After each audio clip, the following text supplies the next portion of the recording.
ჩემი გადაცემის სტუმარი ანი ბერიძეა, რომელიც გვესაუბრება ფსიქოლოგიის როლზე ადამიანის ცხოვრებაში. მოგესალმებით ქალბატონო ანა. გთხოვთ მოგვიყვეთ თქვენ შესახებ და ასევე რას ნიშნავს თქვენთვის ფსიქოლოგია და რა როლს თამაშობს ის ჩვენს ცხოვრებაში და პირველ რიგში თქვენს ცხოვრებაში. მოგესალმებით პირველ რიგში, მადლობა მოწვევისთვის და ფსიქოლოგიის თემატიკით დაინტერესებისთვის. წარგიდგენთ შემთხვევას, მე ვარ ანა ბერიძე, კლინიკური ფსიქოლოგიის მაგისტრი, ფსიქოლოგი, ფსიქოთერაპევტი, დაახლოებით 4 წელია, რაც მუშაობს დასრულებთან ფსიქოკონსულტირების და თერაპიის მიმართულებით პირად სესიებს. ასევე ვარ ტრენერი, ფსიქოსახელმანათლებლო პროგრამებს ვხდით და ამ მიმართულებით მოკლედ მოღვაწეობ. რაც შეეხება ფსიქოლოგიის როლს ჩემთვის და როგორც ჩემი განმოსახედიდან, ასევე ჩემი კლიენტების განმოსახედიდან ვიტყოდი, რომ ფსიქოლოგია არის ზრდა განვითარების პიროვნული ზრდის, შემეცნების პროცესი, რომელიც გვეხმარება, რომ გავიუმჯობესოთ ყოველდღიური ცხოვრება, ვიყოთ უფრო ემოციურად სტაბილურები, შევინარჩუნოთ მენტალური ჯანმრთელობა და შევქმნათ ის სასურველი რეალობა, რომელიც ყველა ადამიანს ინდივიდუალურად გვაქვს. რას ნიშნავს ფსიქოსომატიკა? მადლობა ამ კითხვისთვის, იმიტომ რომ ფსიქოსომატიკას ესე აქტუალობიდან გამომდინარე ბოლო პერიოდში უფრო ყურადღება მისაქცევი გახდა და უფრო დაინტერესდა საზოგადოება. ფსიქოსომატიკა ფაქტობრივად არის ორი მეცნიერების სინთეზი, ეს არის მედიცინა და ფსიქოლოგია. ეს მიმართულება შეისწავლის თუ როგორ გავლენას ახდენს და რა ზემოქმედება აქვს ადამიანების ცხოვრებაში, ემოციებს, სხვადასხვა მენტალურ საკითხებს, პიროვნულ საკითხებს, საკუთარ სომატურ, ანუ სხეულებრივ ჯანმრთელობაზე. და ეს არის მეცნიერება, რომელიც ზრუნავს იმაზე, რომ ადამიანს შეინარჩუნოს მენტალური ჯანმრთელობა, რაც მერე პირდაპირ პროპორციულად დაესახება ჩვენს ფიზიკურ ჯანმრთელობაზე და არა მხოლოდ, ანუ ეს არის ერთგვარი მიმოცვლის პროცესი, იმიტომ რომ თუ რაღაცა ხდება ჩემს სხეულში, ეს აისახება ჩვენს მენტალობაზე და პირიქით, თუ კი ფსიქოლოგიური პრობლემები გვაქვს, ეს მერე აისახება ჩვენს სხეულზე. როგორ მოქმედებს სტრესი ჩვენს ჯანმრთელობაზე? სტრესზე საუბრისას მნიშვნელოვანია, რომ პირველ რიგში გავიმიჯნოთ სტრესის და დისტრესის ცნება, რადგან ძალიან ხშირად სტერეოტიპულად აღქმული არის ხოლმე, რომ სტრესი რაღაც ისეთია, რაც ადამიანებს ხელს გვიშლის, ცუდად აღვის აღქმული. ამ დროს სტრესი შეიძლება პირიქით იყოს საწინდარი იმის, რომ ადამიანს დაგვეხმაროს თუნდაც რაღაცა გარკვეული ჰორმონების გააქტიურების ხარჯზე, იმაში, რომ ვიყოთ უფრო აქტიური, უფრო წარმატებული, უფრო მიზანდასახული. აი მაგალითად, თუ კი გამოცდა გვაქვს იმის გამო, რომ ზუსტად ჩვენ სტრესის განცდა და აღქმა გვაქვს, ეს გვეხმარება, რომ უფრო სწრაფად ორგანიზება მოვახდინოთ გარკვეული საკითხების შევცვლოთ ის, რომ დროის მენეჯმენტირება გავაკეთოთ. ეს ხდება ორგანიზმში გააქტიურების ხარჯზე. ორგანიზმში აქტიურდება ესეთი ნივთიერებები და პირველ რიგში, რა თქმა უნდა, ჰორმონი, სტრესის ჰორმონი, რომელიც გვეხმარება, რომ ვიყოთ უფრო პროდუქტიული, მაგრამ ამისგან განსხვავებით არსებობს დისტრესის ცნება, რაც გულისხმობს იმას, რომ სტრესი, რომელიც დამაზიანებელია ადამიანისთვის, როგორც მენტალურ დონეზე, ასევე ფიზიკურ დონეზე. და ამ შემთხვევაში მთავარი არის ის, რომ სტრესი არის ემოცია, რეაქცია რაღაცაზე, ემოციური რეაქცია და შესაბამისად მთავარი არის ის, რომ გავითვალისწინოთ, რომ ემოციებს აქვს თავისი კონკრეტული მონაცვლეობა. ან უკიდურესი ნულიდან, პირობითად 100%-მდე რომ ჩავთვალოთ თუ როგორ აღვიქვამთ ემოციებს, ყველაზე ოპტიმალური და ოქრო შვალეთი იქნება თუ კი სადღაც 50-ის ფარგლებში, რა თქმა უნდა პლუს მინუსი ყოველთვის მისაღებია, თუ კი ამ ოქრო შვალებში განვიცდით სტრესს და სხვადასხვა ემოციას. თუ კი ძალიან მძაფრად აღვიქვამთ, ანუ 100-ისკენ, მაშინ ის გვაზიანებს, ბლოკავს იმუნარებს, როგორიც არის მაგალითად მეხსიერება, აქტიურობა, რეაქცია სხვადასხვა გამღიზიანებელზე და ასევე, რა თქმა უნდა, უარყოფითია, როდესაც ადამიანი არ აღიქვამს არც ერთ ტიპის ემოციას, ანუ უფრო ნულისკენ არის ემოციების აღქმადობა. ამიტომ, როდესაც ვსაუბრობთ სტრესზე და სტრესის ყოველდღიურ გავლენაზე, მნიშვნელოვანი არის ის, რომ ჩვენ არ გავექცეთ სტრესს, არამედ გავექცეთ დისტრესს, ან ვისწავლოთ, როგორ უნდა გავუმკლავდეთ უარყოფითად შემოსულ სტრესის ფორმას ჩვენ ცხოვრებაში და ამისთვის სხვადასხვა საშუალებები არსებობს, რომელზეც ალბათ მერე მოგვიანებით უფრო დეტალურად ვისაუბრებთ. შესაძლებელია თუ არა, რომ ჩაწოლილი ემოციები გადაიქცეს ფიზიკურ ტკივილად, დაავადებად. რა შედეგებს შეიძლება მოუტანოს ჩაწოლებულმა და შეკავებულმა ემოციებმა ადამიანებს? კი, ძალიან ისეთ მნიშვნელოვანია, რომ ემოციებთან ურთიერთობა ჩვენ ვისწავლოთ იმ მხრივ, რომ ემოცია ზოგადად არასწორად არის ხოლმე აღქმული, რომ ემოცია დამაზიანებელია და ძირითადად არ განიხილავენ ხოლმე უარყოფით ემოციებს, მაგრამ რეალურად ემოცია თავისთავად ცუდი ან კარგი არ არის. ყველა ემოციას აქვს თავისი დანიშნულება და ფუნქცია. აი მაგალითად, ფრაზის ემოცია მიგონიშნებს იმაზე, რომ სადღაც ჩვენი პირადი საზღვარი გაირღვა, რაღაცა ისეთი არასწორი მოხდა, რაც ჩვენში გამოიწვია რეაქცია. შფოთვა არის იმისი ნიშანი, რომ რაღაც მოსალოდნელ საფრთხეზე გვანიშნებს, სიგნალს გვაძლევს რაღაც საფრთხის შესახებ. შიში არის სიგნალი, რომ უნდა გავიქცეთ ან გავერიდოთ სიტუაციას და ეს არის ევოლუციური პერიოდიდან მოყოლებული, როდესაც ვთქვათ, რაღაცა ცხოვრების დანახვაზე ადამიანს გამოეყოფოდა ესეთი შინაგანი ორგანიზმული მდგომარეობა, რომელიც ეხმარებოდა გადარჩენაში და რომ შევარჯავოთ, ყველა ემოციას აქვს თავისი დანიშნულება და მნიშვნელობა, აუცილებელია ემოციების არსებობა, რადგან პირიქით პათოლოგია, როცა ადამიანი ემოციას ვერ გრძნობს, მაგრამ მნიშვნელოვანი არის ის, რომ ჩვენ ვისწავლოთ ემოციებთან სწორი ურთიერთობა. ანუ მნიშვნელოვანია, რომ ჩვენ ვისწავლოთ საკუთარ ემოციებთან ურთიერთობა და ურთიერთობაში გულისხმობ იმას, რომ როდესაც ჩვენ გვაქვს ემოციის გამოხატვის იმპულსი ქვია იმას, რომ ისეთი ავტომატურად ორგანიზმი გვიბიზგებს, რომ რაღაც გავაკეთოთ, მაგალითად თუ გავბრაზდით ან შეგვეშინდა ორგანიზმი შეიძლება შევხვდეთ, აგვაკანკალოს, ვიყვიროთ, ვიდიროთ, ხო, ანუ ეს არის იმპულსი. ორგანიზმი თვითონ გვეხმარება, რომ ეს ემოცია, რაც ვიბრძენთ გადაჭარბებული რაოდენობით, ამისგან განთავისუფლდეთ და დავიცალოთ. ანუ ავტომატური რეაქცია აქვს ორგანიზმს, რომ ჩვენ ხელი შეგვიწყობს და დაგვეხმაროს გადარჩენაში და მენტალურად გადარჩენაში ხაზგასმით აღნიშნავ. მაგრამ, როდესაც ემოციას ვაკავებთ და ხელს ვუშვით გამოხატვაში, ზუსტად ამ დროს არის ის დამაზიანებელი. ანუ თავისთავად ემოცია არ გვაზიანებს, გვაზიანებს შეწინააღმდეგების პროცესი.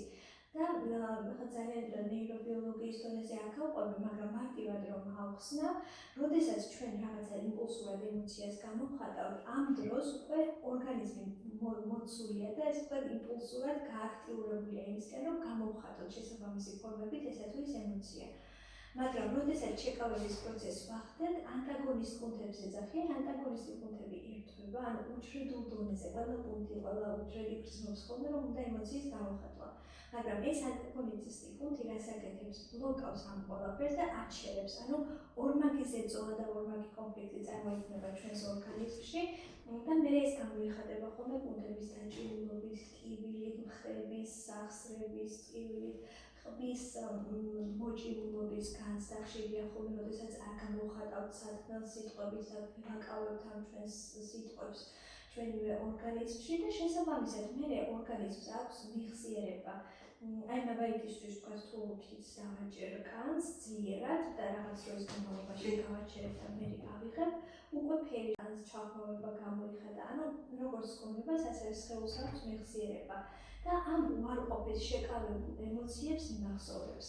რა თქმა უნდა, ერთჯერადად ეხლა დღეს გავბრაზდ და შევიკავე ეს ემოცია, რაღაც ქრონიკულში არ გადაიზრდება და დაავადების სახით არ გამოიხატება, მაგრამ როცა ეს მრავალჯერადია და უკვე განმეორებადი ხასიათი აქვს და აქ ხას გავუსვამ, რომ ყველა ადამიანს აქვს თავისი გამძლეობის, მენტალური გამძლეობის ინსტრუმენტი და ზოგს უფრო მეტი სატანა შეუძლია, ზოგს უფრო ნაკლები და იმის მიხედვით თუ ადამიანს როგორ შეუძლია რაღაც კონკრეტული სიმძიმეების დაქრობილი სიმძიმეების აწევა, ამის მიხედვით მე ეს გადადის ხოლმე ქრონიკულ დაავადებებში, ფიზიკურ დაავადებებში და ამისი ყველაზე ანუ სტატისტიკურადაც რომ შევხედოთ, დღევანდელ დროში სადღაც 70% არის ზუსტად ფსიქოსომატური დაავადებები, ანუ მენტალური პრობლემები, რომელიც გადაიზარდა ორგანიზმულ დაავადებებში და ყველაზე გავრცელებული არის დიაბეტი, შაქრიანი დიაბეტი, რომელიც დისტრესიდან გამომდინარე პირდაპირ პროპორციულად არსებობს კავშირი, რომ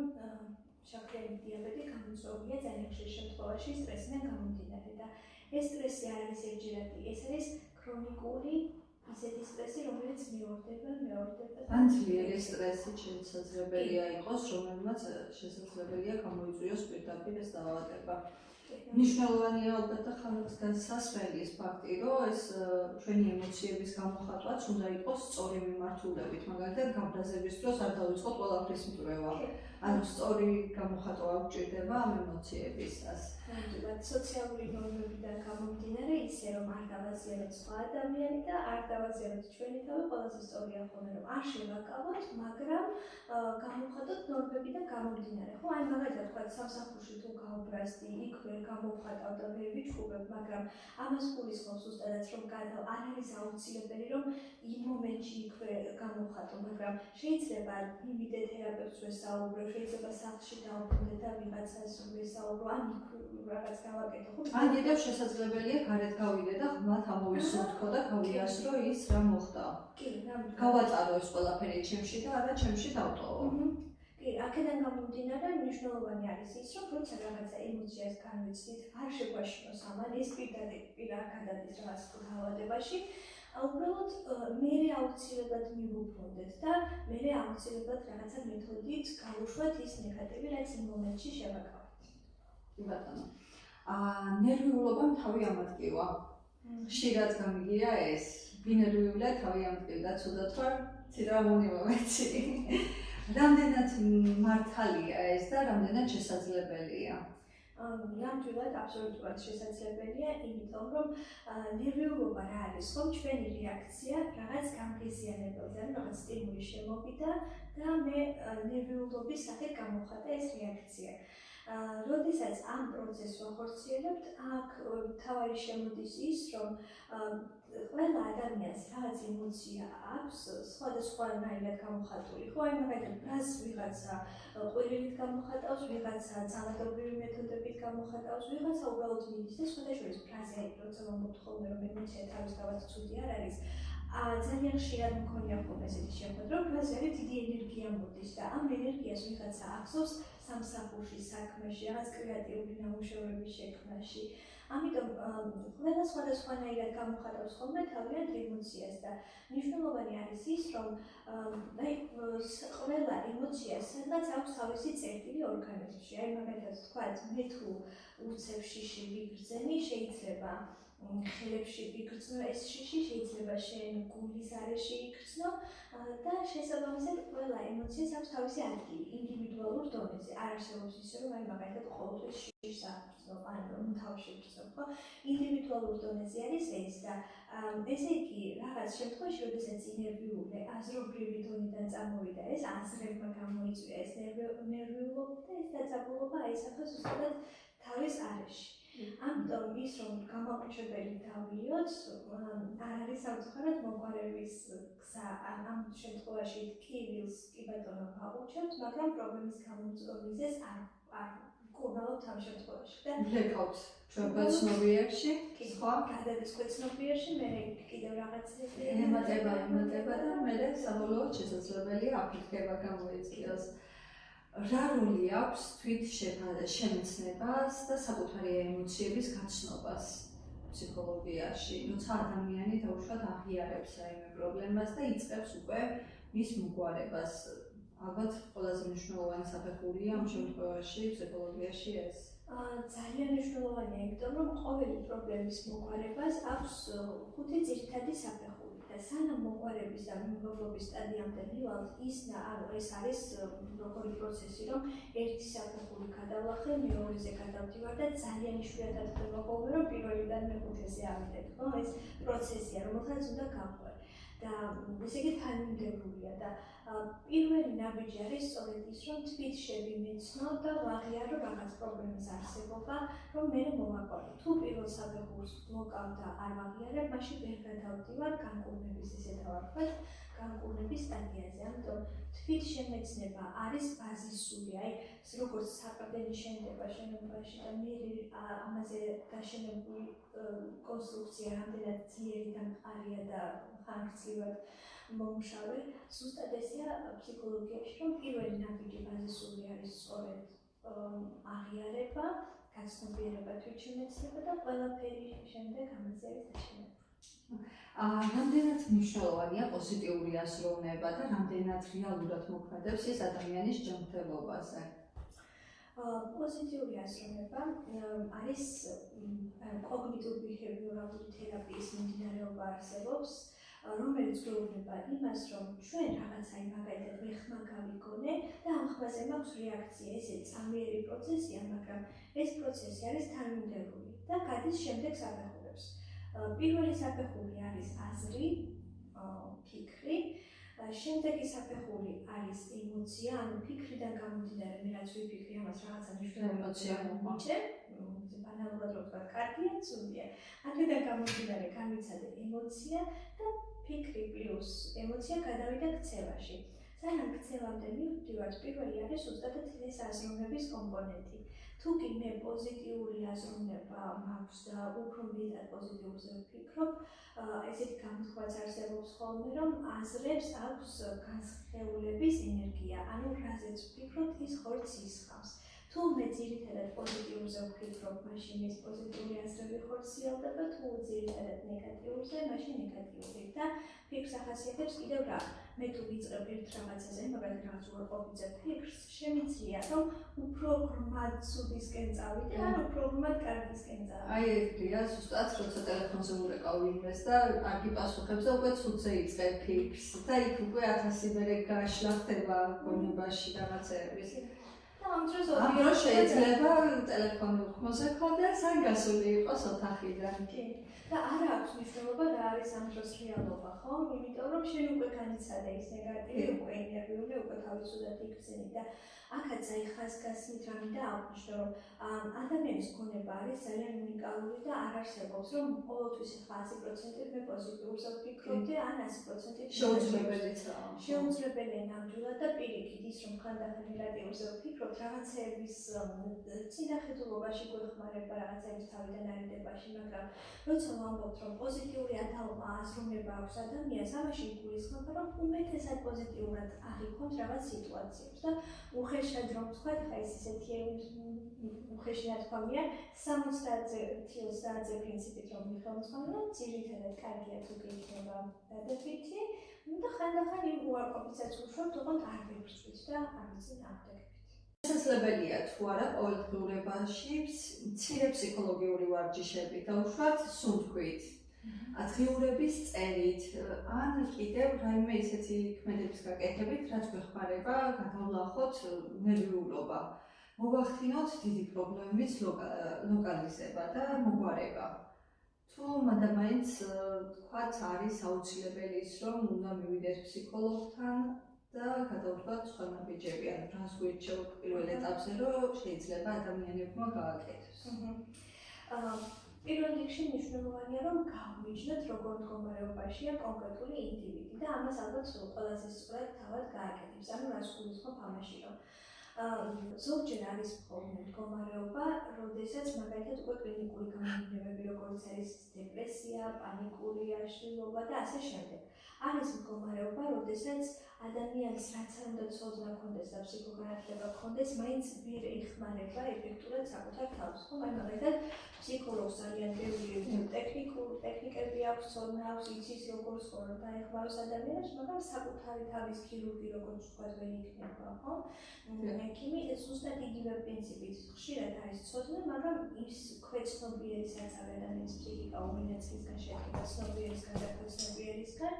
იმდენად ქვეცნობიერი დიდია, რომ ზოგჯერ ვერ გვეხმარება, რომ ეს ყველაფერი რაღაც ესე სეპარირებულად საკუთარ თავისგან განცალკევებულად აღვიქვათ. ამიტომ არის მდგომარეობები, როდესაც ვერ დაგვეხმარება გარდა სპეციალისტისა ვერავინ, ეს შეიძლება იყოს ფსიქოკონსულტანტი თუ ფსიქოთერაპევტი, საჭიროებიდან გამომდინარე და ზოგჯერ ფსიქიატრიც. და ამ შემთხვევაში აუცილებელია, რომ დროულად მივმართოთ სპეციალისტი. მაგრამ პრევენციისთვის და იმისთვის, რომ დროულად აღმოვაჩინოთ რაღაც კონკრეტული მდგომარეობა ჩვენში პრობლემა და მოვაგვაროთ, ამისთვის არის რაღაც ეტაპი, როდესაც ინდივიდს შეუძლია ეს დამოუკიდებლად გააკეთოს. აი რაც ახსენე მაგალითად დღიურებით, ვიღაცას ეხმარება ხო, ზოგს მაგალითად ეხმარება დღიურების გააკეთება, ზოგს პირდაპირ კომუნიკაცია მეგობართან, ადამიანთან, რომელსაც ესე ენდობა. ვიღაცისთვის შეიძლება დამხმარე საშუალება იყოს უბრალოდ ეს სუნთქვითი პრაქტიკები, მედიტაცია, ზოგს სირბილი ეხმარება, ან რაღაც ჩაღრმავება საკუთარ თავში და განმარტოება რამდენიმე დღით, ხო?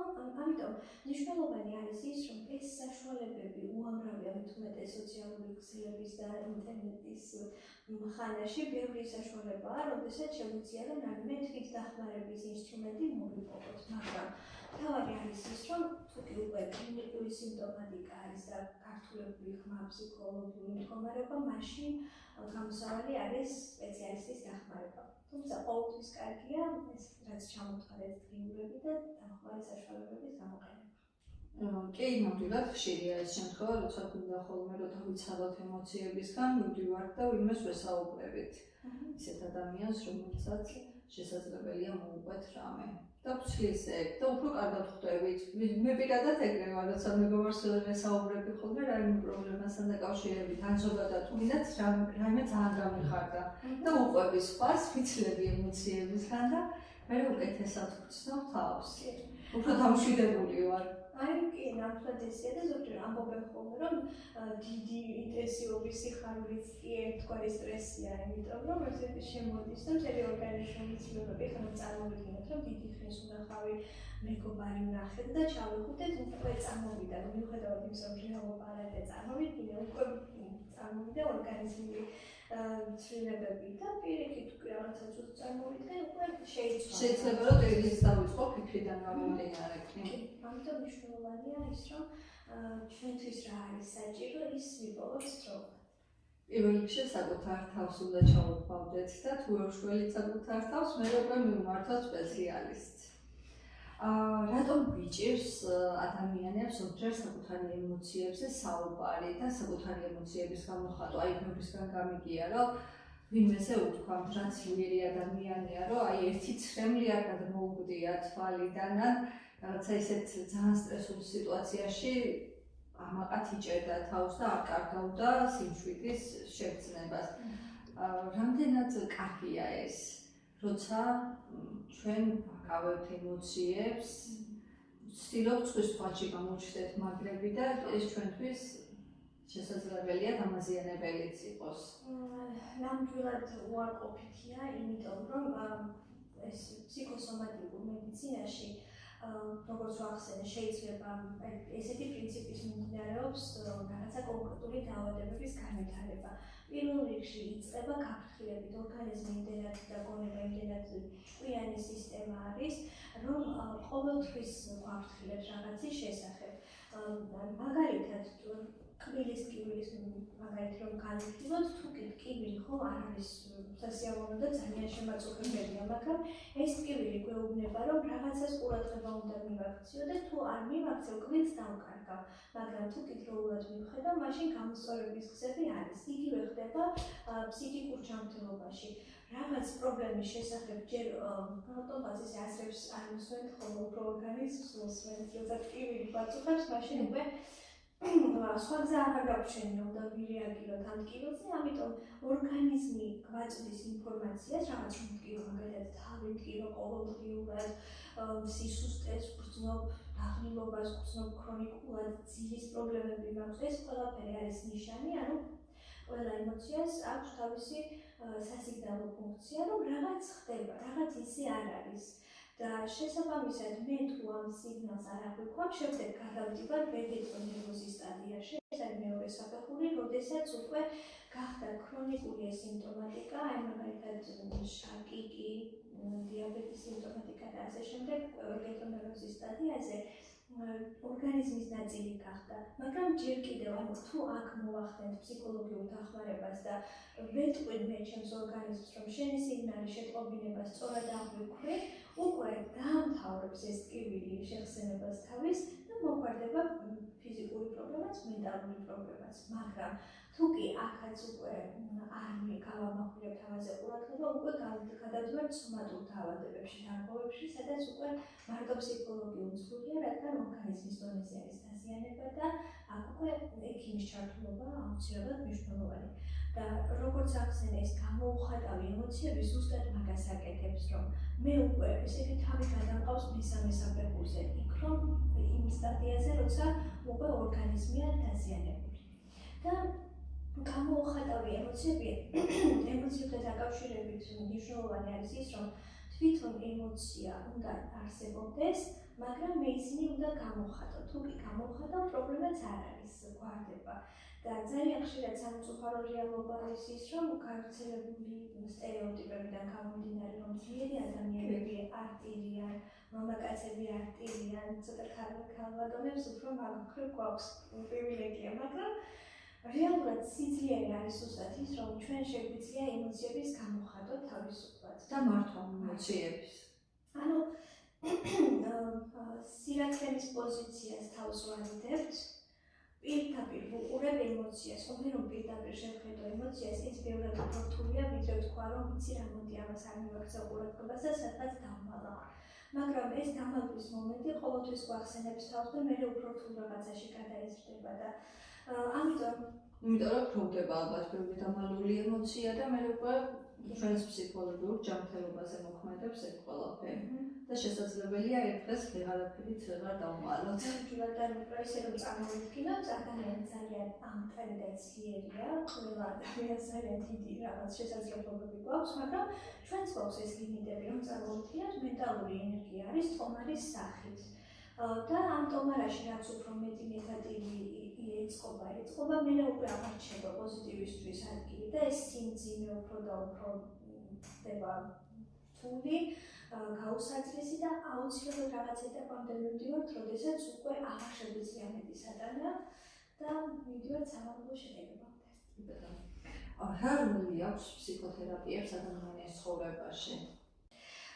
ძალიან მნიშვნელოვანია და სწორ დროს, სწორ ადგილას ჩარევა არის ყველაზე მნიშვნელოვანი. თერაპიის შემთხვევაში ჩვენ ნაყოფიდან კი არ ვიწყებთ გამკურნების პროცესს, არამედ ფესვიდან.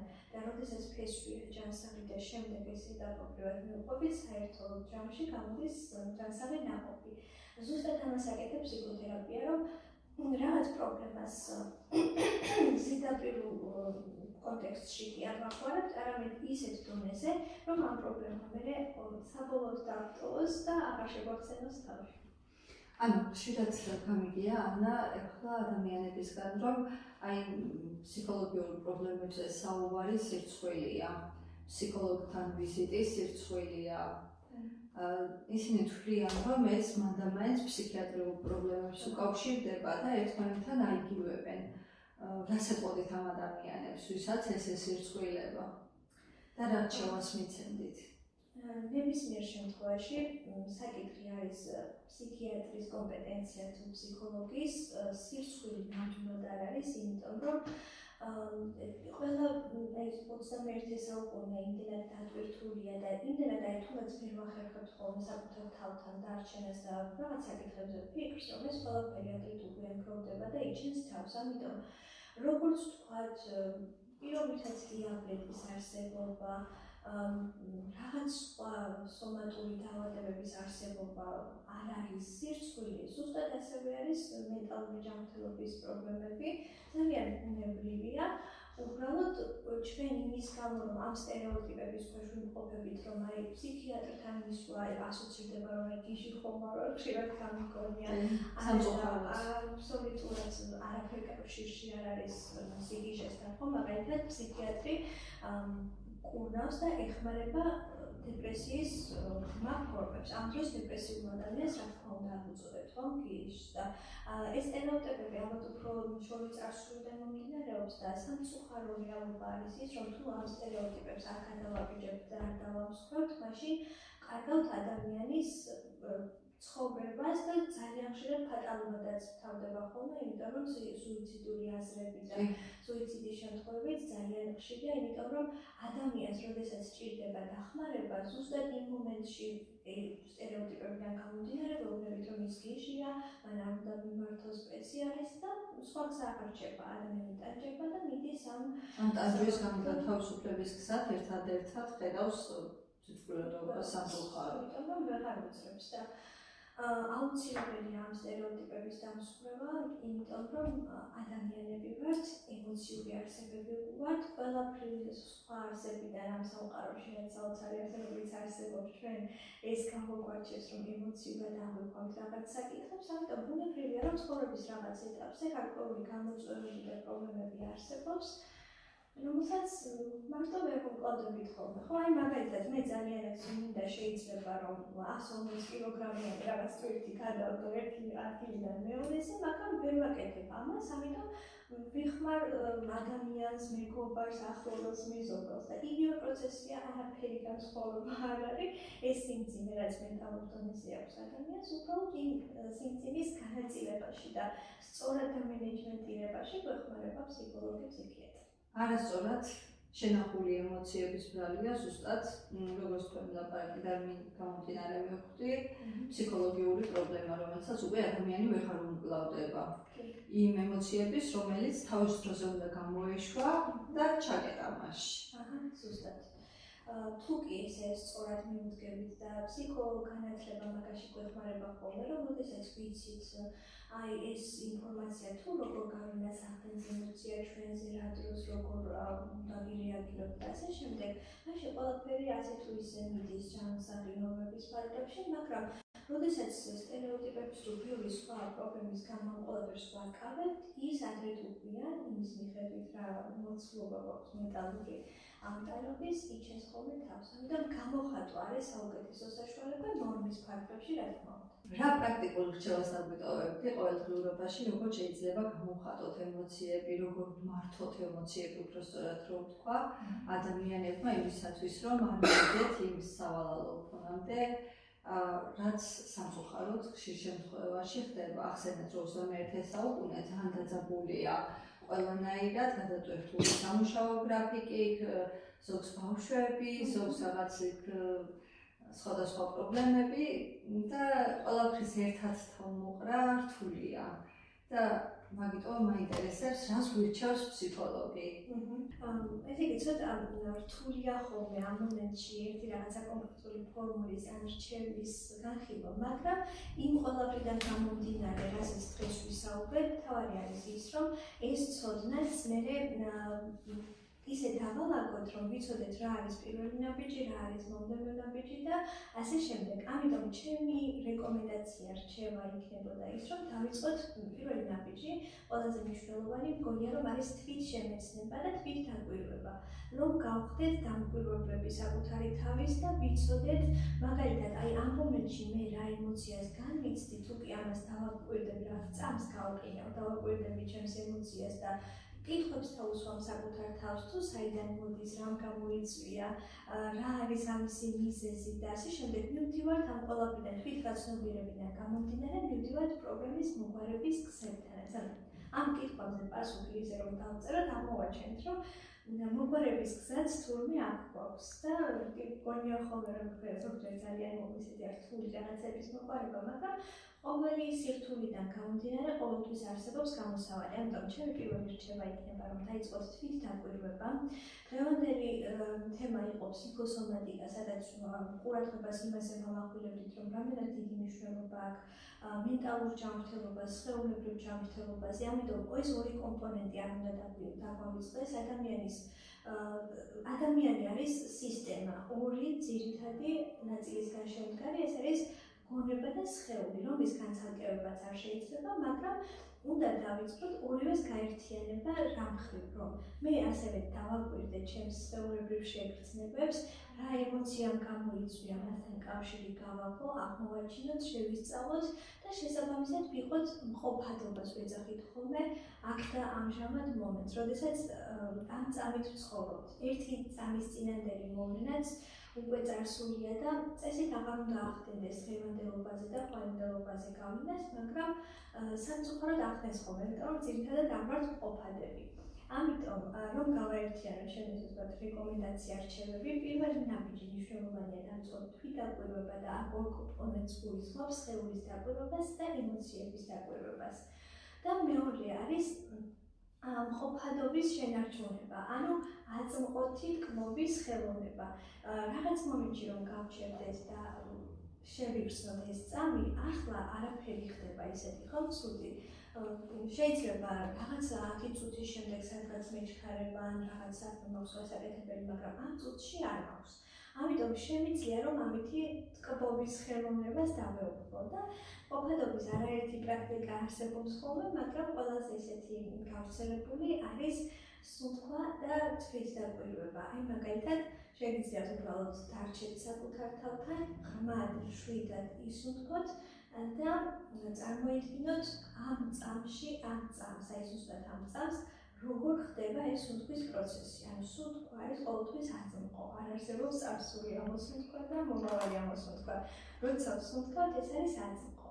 ამიტომ ამ სუნთქვის დაკვირვება გვაძლევს ზუსტად იმ განცდას, რომ შევინარჩუნოთ ყოფადობა. და ეს არის ისეთი პრაქტიკა, რომელიც უნდა გამოვცადოთ და შემდეგ ვიგებთ ხოლმე, რას ნიშნავს ყოფადობა. ესე დავიჭიროთ წამი, მეორენაირად შეიძლება ვუწოდოთ კიდევაც ამ განცდას, ამიტომ შეეცადეთ, რომ გახდეთ თვითდამკვირვებლები და დაიჭიროთ ეს წამი, რომელიც საკმაოდ ლამაზია და მიუხედავად ბევრი სირთულისა, ამ მომენტში ყველაფერი კარგად არის. ძალიან საინტერესო იყო ანიშინთან საუბარი და სასარგებლოც თითოეული ჩვენთანისთვის, იმიტომ რომ ბევრისგან, როგორც უკვე ვახსენე, გამიგია ნერვიულობა თავი ამატკივა, აი რაღაც უცებ სუნთქვა შემეკრა და ვეღარ ამოვისუნთქე, თურმე საიდან მოდის ეს ყველაფერი და როგორი მნიშვნელოვანია ვიყოთ ემოციების გამტარები და არა შემკავებლები. იმიტომ რომ შესაძლებელია ამ ყველაფერმა შემდეგ ჩვენ იმაზე უკვე ფიზიკურ ჯანმრთელობაზე მოახდინოს ეკავლენა. და ყველაზე მნიშვნელოვანი რაც გავიგეთ არის ის, რომ არავითარ შემთხვევაში არ უნდა შეგწყვეტ ჩვენი ემოციების გამოხატვა. აუცილებლად უნდა გამოვხატოთ ემოციები და შევაკავოთ. ძალიან დიდი მადლობა, იმედია მაყურებელს მოეწონება ჩვენი გადაცემა და მიიღებს მისთვის საჭირო ინფორმაციას. აუცილებლად მომავალში შევხვდებით სხვა თემით. კარგად ბრძანდებოდეთ.